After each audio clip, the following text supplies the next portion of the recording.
Hai, masih bersama saya, Mr. Z, bicara. Tentu saja bicara tentang kebenaran, berdasarkan fakta, data, dan realita. Teman-teman, kita sudah melihat dan mendengarkan ya semua perjalanan terkait dengan kasus pemerasan dan tindak pidana pencucian uang yang dengan terdakwa Nikita Mirzani dan Mail Saputra atau Ismail Marzuki.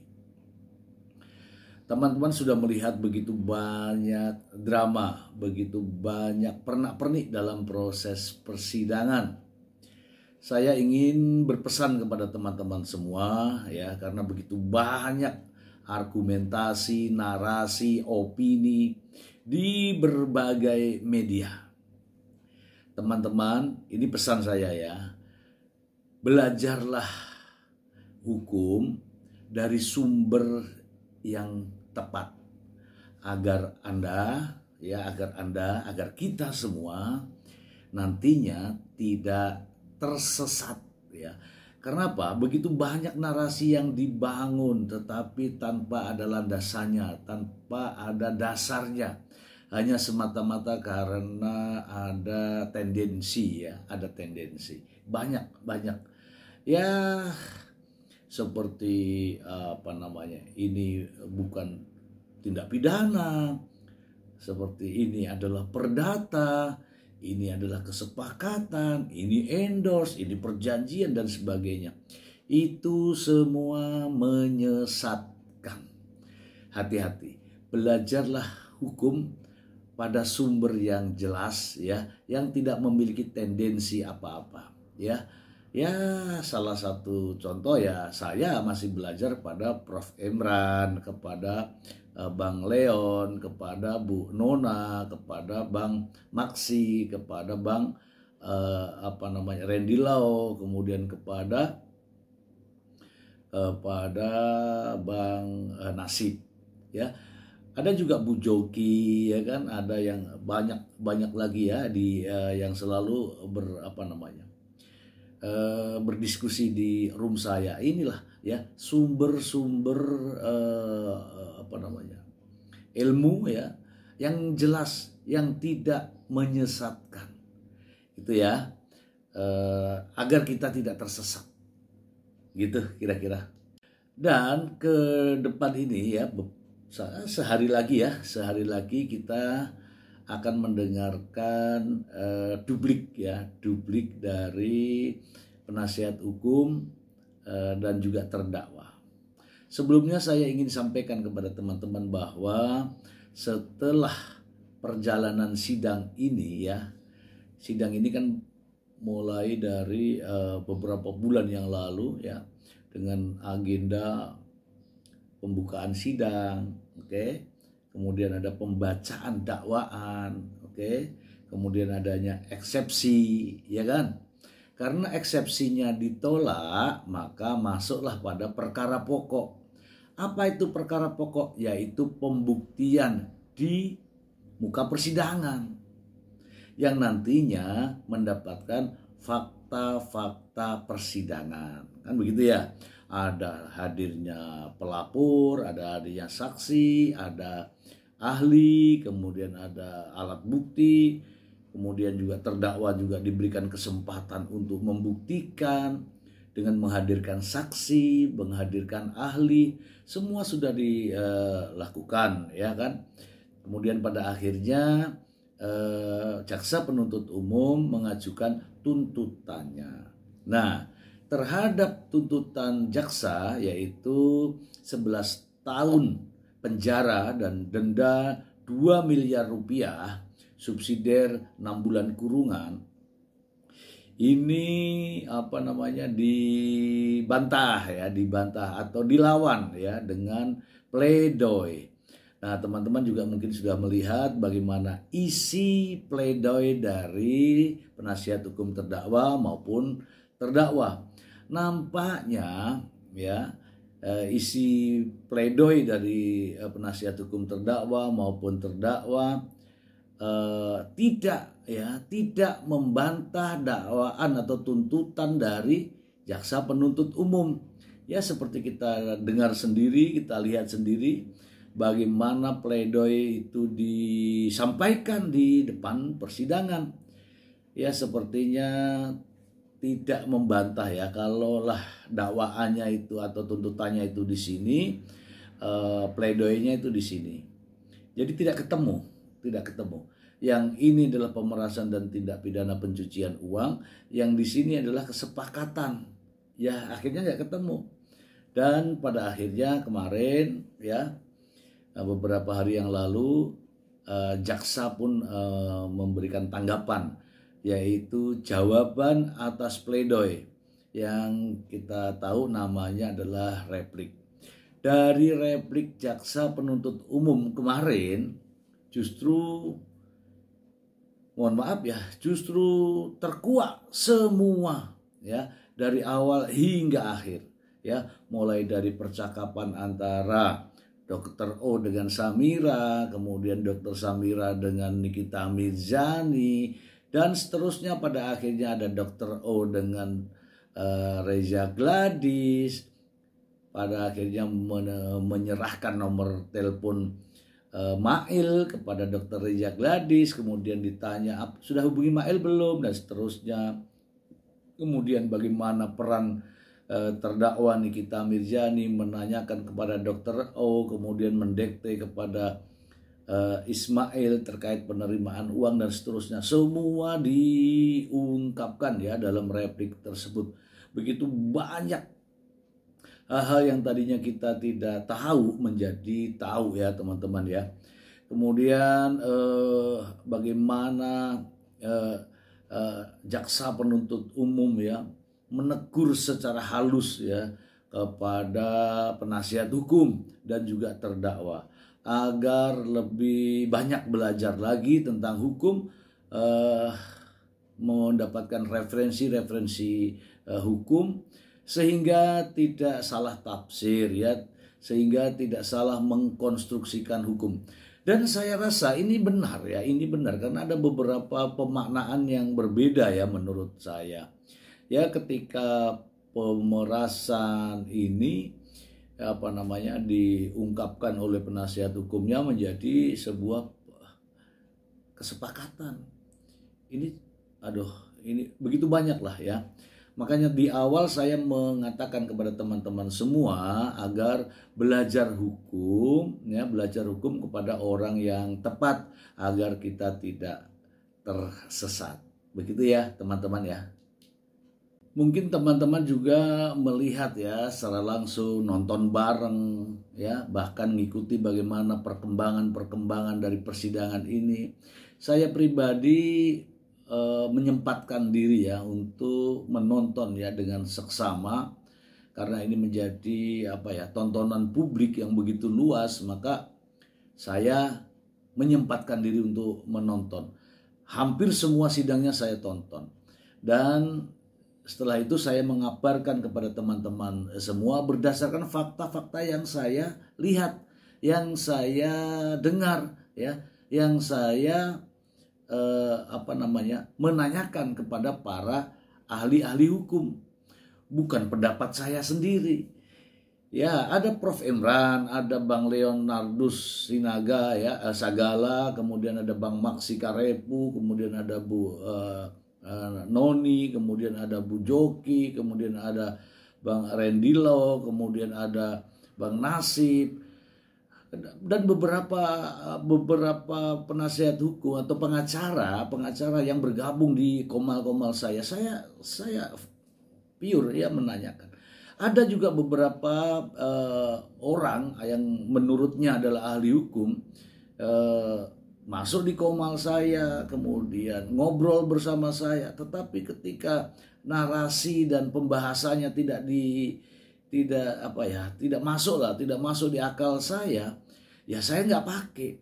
Begitulah cara belajar ya, ketika kita berbicara kepada seseorang yang memiliki pemahaman hukum, tetapi kok tidak masuk di nalar Anda, tidak masuk di nalar saya, ya saya tidak akan menanyakan lagi.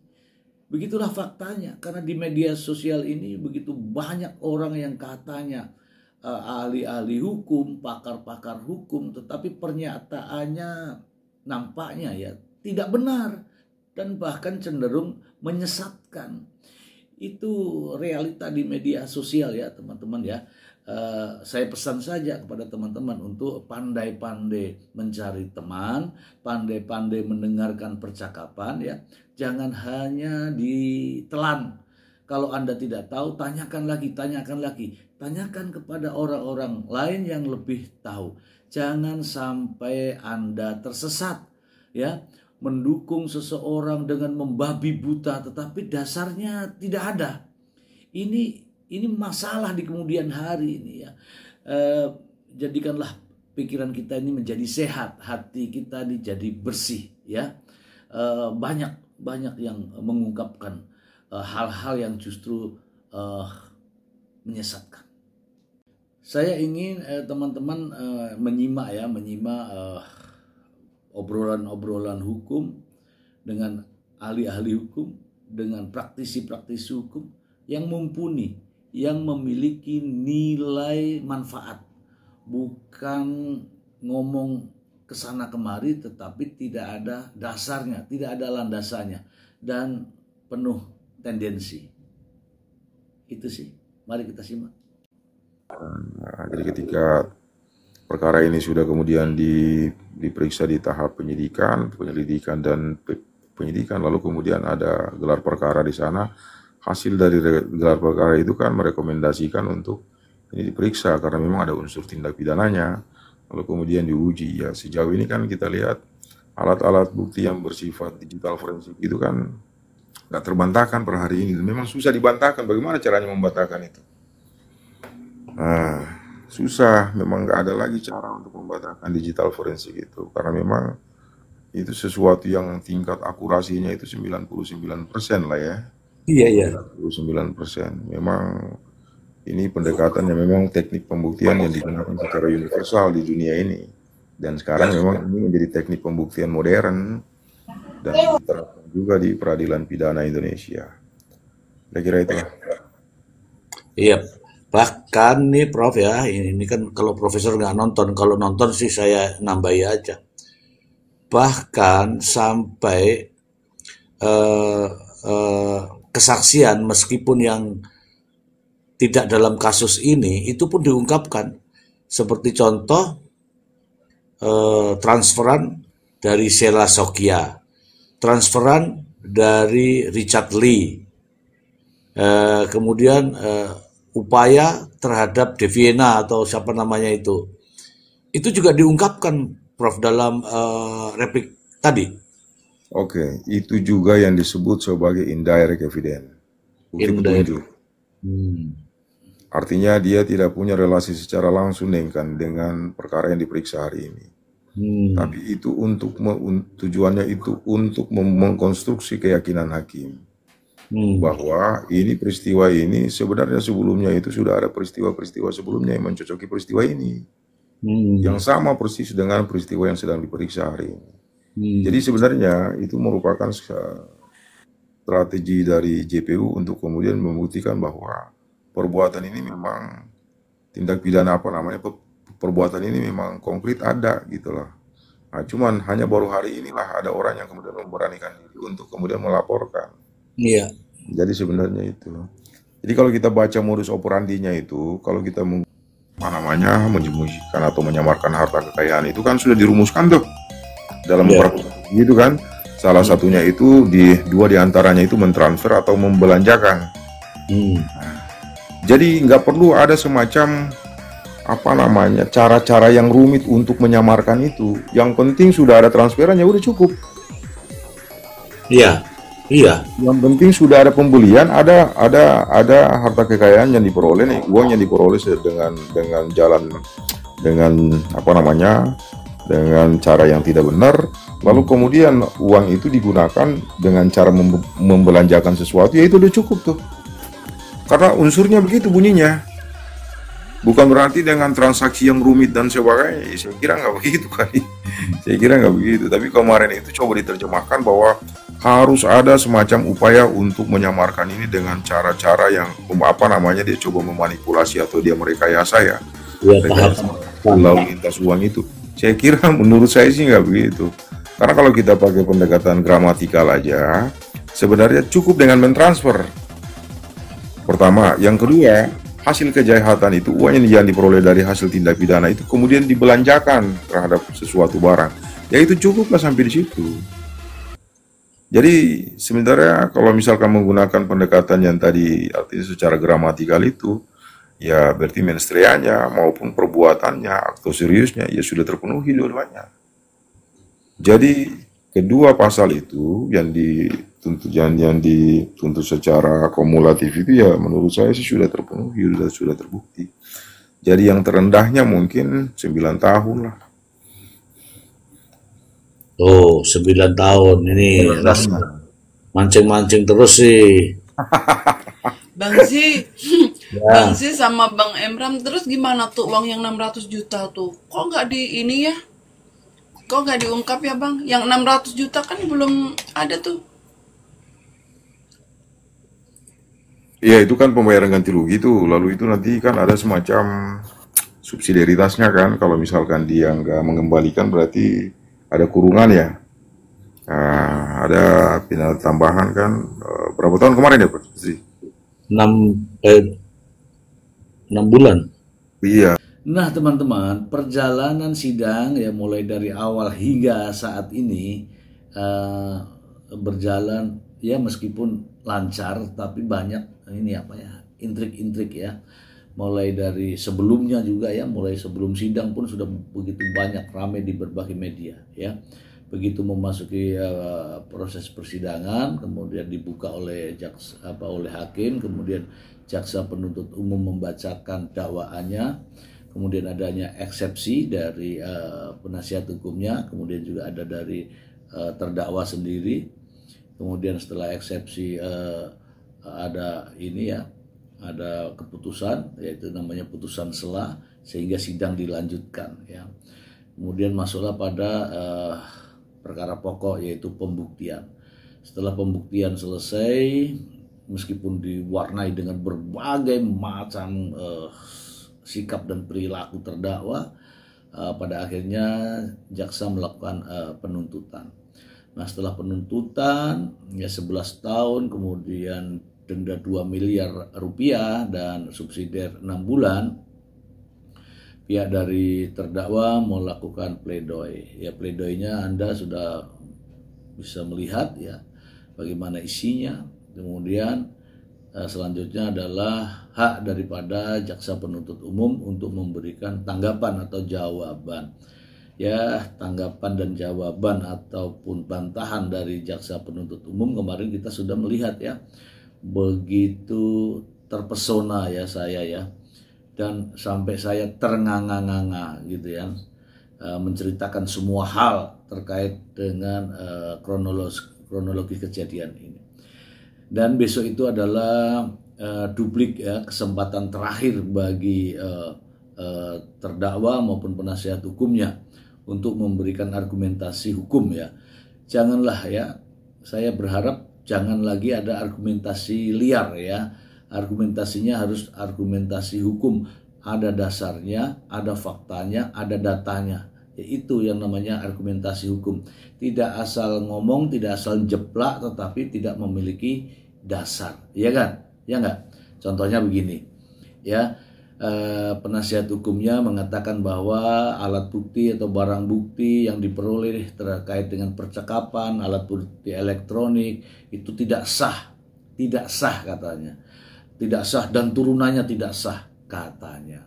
Tetapi di sisi lain coba Anda perhatikan ya, di sisi lain menggugat di pengadilan negeri terkait dengan perdata perbuatan melawan hukum justru meminta agar percakapan itu disahkan sebagai bukti kesepakatan.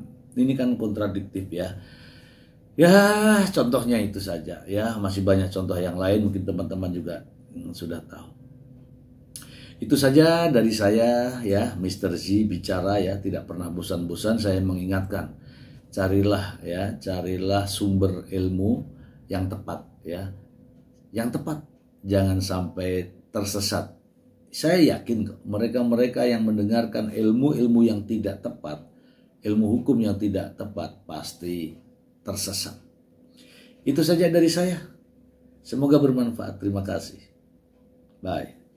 Tidak lupa saya mengucapkan terima kasih kepada Jaksa Penuntut Umum yang telah sabar mengikuti proses hukum ini sehingga bisa merubah pasal yang ada di dalam surat dakwaan.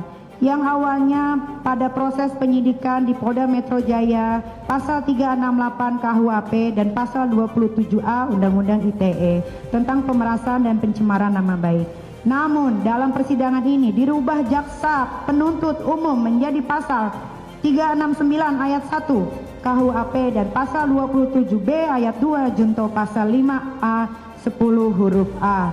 Bapak Hakim yang mulia, kalau saya melihat tindakan jaksa yang merubah-rubah isi pasal dalam surat dakwaan, maka artinya terdapat pasal 369 ayat 1 KUHP dan pasal 27B ayat 2 junto pasal 45 ayat 10 huruf A seperti termuat dalam surat dakwaan dan surat tuntutan tersebut sama sekali tidak pernah dilakukan proses penyelidikan dan penyidikan, sehingga secara hukum perkara ini sangatlah dipaksakan untuk disidangkan. Terlebih lagi dalam semua BAP para saksi dan ahli diperiksa terkait dengan pasal 368 KUHP dan pasal 27A Undang-Undang ITE tentang pemerasan dan pencemaran nama baik. Saya juga mengucapkan terima kasih kepada Jaksa Penuntut Umum karena telah merubah isi tuntutannya yang awalnya dalam surat dakwaan disebut alat ancaman yang saya gunakan untuk mengancam Reza Gladys adalah karena saya akan speak up di media sosial tentang glowing booster cell. Tapi sekarang dalam tuntutan dirubah bahwa alat ancaman yang saya gunakan kepada Reza Gladys karena saya memiliki bukti nota pembelian glowing booster cell yang menurut jaksa telah diburamkan tanggalnya. Kasus ini semakin menjadi menarik perhatian publik masyarakat karena Jaksa Penuntut Umum berkali-kali melakukan perubahan, baik itu merubah surat dakwaan, merubah fakta-fakta persidangan, dan merubah isi tuntutannya sesuka hatinya. Dalam perkara ini, bukti nota pembelian glowing booster cell yang menurut jaksa telah diburamkan tanggalnya tidak pernah ada di dalam persidangan. Justru yang menghadirkan nota pembelian glowing booster cell adalah saya sendiri di muka persidangan. Dan itu tanggalnya tertulis jelas tidak diburamkan. Artinya apa yang dituduhkan jaksa kepada saya semua tidak terbukti. Akan tetapi hanya halusinasi dari jaksa sendiri. Karena jaksa sudah kebingungan mencari alat apa yang saya pakai mengancam tidak pernah terbukti di persidangan. Sehingga jaksa merubahnya menjadi bukti nota pembelian glowing booster cell yang menurut jaksa telah diburamkan tanggalnya. Kalaupun itu benar bukti nota pembelian glowing booster cell diburamkan seperti yang jaksa simpulkan, maka pertanyaannya, siapa yang burimin?